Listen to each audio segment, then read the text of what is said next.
আপনি এবারে ওইটা একটু ইয়া করেন, যে লিখলেন যে তানজিদ উইথ ব্রেন উইথ বাস বল। না মানে Baseball with brain, O sorry. তো অর্ধেক বললোই যে হ্যাঁ, বাকিটা আপনি বলেন। The idea was to play attacking cricket, টেমপ্লেটটা একটু describe take on the best bowler some, যেটা আর কি তার ওই অ্যাবিলিটি আছে। মানে লিটন দাসের পরে যদি এই রিসেন্ট কারো যদি ওই টাইপের বোলিং অ্যাটাকটাকে টেক অন করার অ্যাবিলিটি আছে, জাস্ট অ্যাবিলিটি, সেটা তানজিদের, মানে এবং effortlessly showed that couple of time যখন সে স্টেপ আউট করে খেলে যাচ্ছে। ইনসাইড আউট মারলো একটা ওয়েবস্টার। আমি যে আমরা যেহেতু ট্রাভেলিং করতেছি না, সো আমাদের ম্যাটেরিয়াল, রাইটিং ম্যাটেরিয়াল তো তেমন কিছু নাই। সো আমরা আই ওয়াজ থিঙ্কিং যে হ্যাঁ, আমার ফার্স্ট মানে আর্লিয়েস্ট মেমোরি কি তানজিদের রেড বলে। আচ্ছা, খুবই আইরনিক্যালি আমার তো ছবির ভান্ডার। ঘাটতে আমি দেখলাম যে মানে আমার মনে ছিল এই ইনিংসটা 120 অট করছিল 190 বলে মনে হয়, জিম্বাবুয়ের সাথে আমরা সবাই গেছিলাম, সাইফুল্লাহ সহ। হ্যাঁ, ওই ওয়ার্ল্ড কাপ জিতে আসার পর বাট তাকে ওপেন করানো হয় না এই ম্যাচ। ওপেন করছিল নাইম শেখ আর অন্য কেউ একজন সম্ভবত, জয় সম্ভবত। আচ্ছা, দীপু মনে হয় তিনে নামছে। সে নামছে হচ্ছে সাথে, তানজিদ নামছে সাথে নেমে he batted like a ODI match 120 odd. আলামিনও মনে হয় সেঞ্চুরি করছিল। তারপর তো দ্যাট ওই মাঠে আবার সুমন ভাই ছিল, সাইফুল্লাহ মনে আছে, সুমন ভাই ছিল। সুমন ভাই বলতেছিল যে তো খুব সলিড। হ্যাঁ, তখন মেম্বার অফ দ্য সিলেকশন। তো মানে দুজনই ছিল, বাট সুমন ভাই ওয়াজ ভেরি কিন, মানে খেলাটা দেখতেছিল খুব মনোযোগ দিয়ে। তো উনি বলতেছিল যে হ্যাঁ, এর মধ্যে তো রেড বল পটেনশিয়াল আছে, খুব মানে কোনো ফ্ল্যাশি শট না, সবই গ্রামাটিক্যাল শট খেলে খুব দ্রুত রান করছে আর কি। এরপরে তো আমরা, সে তো তার ক্যারিয়ার ট্র্যাজেক্টরি তো সবাই জানে যে খুব দ্রুত হোয়াইট বলে নেওয়া হয়েছে, ফ্ল্যাশি ইনিংস খেলছে, বেশ কিছু ইনকনসিস্টেন্সি ছিল ওডিআইতে স্পেশালি। টি-20তে এস্টাবলিশ করছে নিজেকে একটা মানে কন্ট্রোল ব্যাটসম্যান হিসেবে, যেটা বাংলাদেশের অফেন লাগে আর কি। তো কিন্তু কেউ কখনো চিন্তা করে নাই যে সে মানে ও টেস্টে আর কি ট্রান্সফর্ম করবে এত দ্রুত। আইডিয়াটা ছিল মূলত শান্তর, যেহেতু একই ডিভিশনে খেলে একই ইয়ার। তারপর তার আইডিয়াটা ছিল সুমন ভাই শেষ পর্যন্ত, হ্যাঁ সুমন ভাই তো নিজেই দেখছে পটেনশিয়ালিটা। সুমন ভাই এই টাইপের প্লেয়ারই পছন্দ করে, অ্যাজ এ প্লেয়ার উনি নিজেও এমন ছিলেন। তো ওই জিনিসটাই আর কি, সবগুলো যখন সব পিসেস যখন এক হয়েছে, তখন আর কি মানে ওর ডিসিশনটা নেয়া। কিন্তু ডিসিশনটা যখন নিচ্ছে সবাই কিন্তু অ্যাপ্রিসিয়েট করছে, বিকজ হ্যাঁ আসলে তো ইট মেক সেন্স, এরকম তো একজন লাগেই।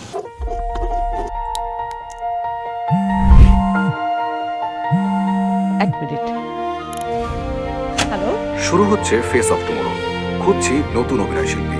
তারপরে যেটা ওই যে সাইফুল্লাহ মেনশন করলো যে কোনো কিছুই তার যে প্রিভিয়াস ট্র্যাক রেকর্ড কোনো কিছুই এই ম্যাচের সাথে যায় না, এই ইনিংসের সাথে যায় না। কারণ হচ্ছে সে খেলছে টোটালি অপোজিট হয়ে, যেভাবে খেলছে সেটা আবার আমার মনে করে দিচ্ছে মোমিনুল হকের যে 82 রানের ইনিংস ছিল মাউন্ট ম্যাঙ্গনিতে, ওইটা স্ট্রাইক রেট ছিল 32 ছিল স্ট্রাইক রেট। 4 ম্যান পেস অ্যাটাকটা সে লিটারালি টায়ার্ড করে দিচ্ছে। নীল ওয়াগনার একটা পর্যায়ে তাকে বলছে যে তোমার বাড়ি ঘর নাই, তুমি এখানে কেন, আর কত থাকবা, ফ্রাস্ট্রেট করে দিয়েছে। ওইটাও 4 ম্যান অ্যাটাক ছিল, 4 জন পেসার ছিল এবং তারা ফ্রেশ ফ্রম মানে চেস চ্যাম্পিয়নশিপ ট্রফি তারা উইন করে আসছে। পরের ম্যাচ ছিল ওইটাও তাদের জেনারেশনাল পেস বোলিং অ্যাটাক আর কি, পেস চতুষ্টয় বলা যায়। এটাও তো মানে এখানে পেস চতুষ্টয় ছিল না, নেথান লায়ন ছিল যেখানে ইনজুরি থেকে ফিরতেছিল। তো সব মিলায় সাইফুল্লাহ যেটা বললো 1500-1600 উইকেট এখানে। সো এখানে তার একটা জিনিস, আমি কালকে তারই এক আন্ডার-19 মানে কলিগ আর কি, তার সাথে কথা হইতেছিল, জিজ্ঞেস করছিলাম এটা কেমন হলো, কারণ এই সেম প্রশ্ন, এই ট্র্যাক রেকর্ডের পরে এই তো খুব ভালো একটা ব্যাখ্যা দিল যে মানে শুরুর দিকে একটা ড্রপ ক্যাচ ছিল, তারপর 100 পরে আরেকটা, ওই এটাই তো করে তানজিদ ইউজুয়ালি না, মানে একটা 20-30 হয়ে যাওয়ার পরে সে যখন একটু কমফোর্টেবল ফিল করে তখন একটা শর্ট খেলা শুরু হয়, হয়তো কিছুটা বাউন্ডারি লাইনে ধরা খায়। বা দেখা গেছে বেশ কয়েকবার দেখ শাহিন আফ্রিদির বলে একবার এই মাঠে না প্রথম ম্যাচে সেঞ্চুরি করলো, তারপরে কোনো একেবারে নতুন বলে একেবারে ফিল্ডারের নড়াও লাগে, হাতে মারছে একদম হাতে। তো এই জিনিসটা তো ওর ক্ষেত্রে হয়। তো ওই প্রথমে একটা লাইফ পাওয়ার পরে তার ব্যাখ্যাটা ছিল এরকম যে সে যেভাবে লকড ইন হয়েছে ওই জোন থেকে আসে বাইরে, বেলুড়া বুঝছে আসলে ওই জোন মানে সে বুঝছে যে এটাই দিস ইজ মাই অপরচুনিটি, এটা আমার এই জোনের বাইরে আমি খেলতে পারবো না। তারপরে সে মানে যে ব্যাটিংটা করছে এটা আমার মনে হয় না সে নিজে প্রপার ব্যাখ্যা দিতে পারবে, তার স্কিল সেট তেমন না। প্রচুর ফুল লেন্থের বল সে গ্রাউন্ডে খেলছে। ইউজুয়ালি সে হয়তো এগুলো ফ্লিক পারে, এমনি ফ্লিক পারে, আর নাইলে সোজা মারে। আর হিপের উপর সাথে পিক আপ মারেই নাই কিছু, কিচ্ছু মারে নাই।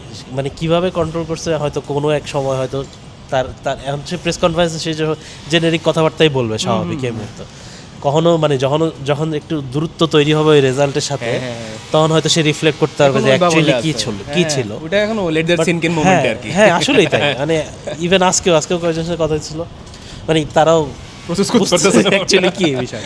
মানে এটা তারা বুঝতে পারবে যে যখন দেশে আসবে বা কিছুদিন যাবে, যখন পুরো জিনিসটা বুঝতে, তখন প্রত্যেকেই বুঝতে পারবে যে এটা কি হয়েছে অ্যাকচুয়ালি। বাট মানে সে বেসিক্যালি খেলছে মমিনুল হকের মতো মাউন্ট মঙ্গনইতে। মানে এটা আমার কাছে এইটা মানে এর চেয়ে বড় কমপ্লিমেন্ট আর কি দিব ভার্সিটির মানে মানায় নেওয়ার ক্ষেত্রে আর কি যেটা। তো ওইটারই আমার মনে হয়েছে যে বেসবল উইথ ব্রেন আর কি। সে তো বেসিক্যালি আমাদের বেস বলার। হ্যাঁ যদি শুধু কোর স্কিল সেট দেখি আর ট্র্যাক রেকর্ড দেখি তাহলে তো she is our base bowler, তাই না? Is our Ben Duckett or whoever, Zak Crawley, better than Zak Crawley, that's for sure. হ্যাঁ তো আমাদের অনেক প্লেয়ারই বেটার দেন জ্যাক ক্রলি। তো ওই দিক থেকে আর কি ঠিক আছে, কিন্তু ওই অ্যান্টি বেসবল যে ইয়াটা, যে ব্রেন যেটা ইউজ করছে সে যেই টাইমে লকড ইন হয়েছে সেই জিনিসটা আমার কাছে ইনক্রেডিবল লাগছে। আর যেই টাইমে সে ইয়া হয়েছে আর কি, এটা সুপার। ওটা দেখা গেছে যে পুরা ইনিংসে সে 180 বলের মতো যতক্ষণ ছিল, 5 ঘন্টার মতো ছিল, ওইটা কি পরিমাণ হার্ডওয়ার্ক তার করতে হয়েছে মেন্টালি। এবং সে যখন ওই 300 মানে 100 যখন করে ফেললো সেঞ্চুরি, যে ইউফোরিয়াটা এনজয় করলো, এরপর যে লুজ শটটা খেললো, ওটা পুরো আবার ক্লাসিক বাংলাদেশি। যে হ্যাঁ এতক্ষণ কি পরিমাণ মেন্টালিটি মেনটেন করা লাগছে, এটা যখন একটু রিল্যাক্স হয়েছে ওইটার রিফ্লেকশন ছিল ওই শটটা। সো বলা যায় যে ওই শুরুর শট আর ওই পরের শট, সে আউট হওয়ার শটের মাঝখানে ওই টাইমটা ছিল, এটা তানজিদের ভিতর কিছু একটা ভর করছিল হয়তো, নিশ্চয়ই এরকম কিছু। একদম প্রপারলি আসলে একটা ব্র্যাকেটে আনছেন আপনি জিনিস। Are you ready to be face of tomorrow? আগামীর তারকা হওয়ার সুযোগ এখনই। রেজিস্ট্রেশন করো faceoftomorrow.show।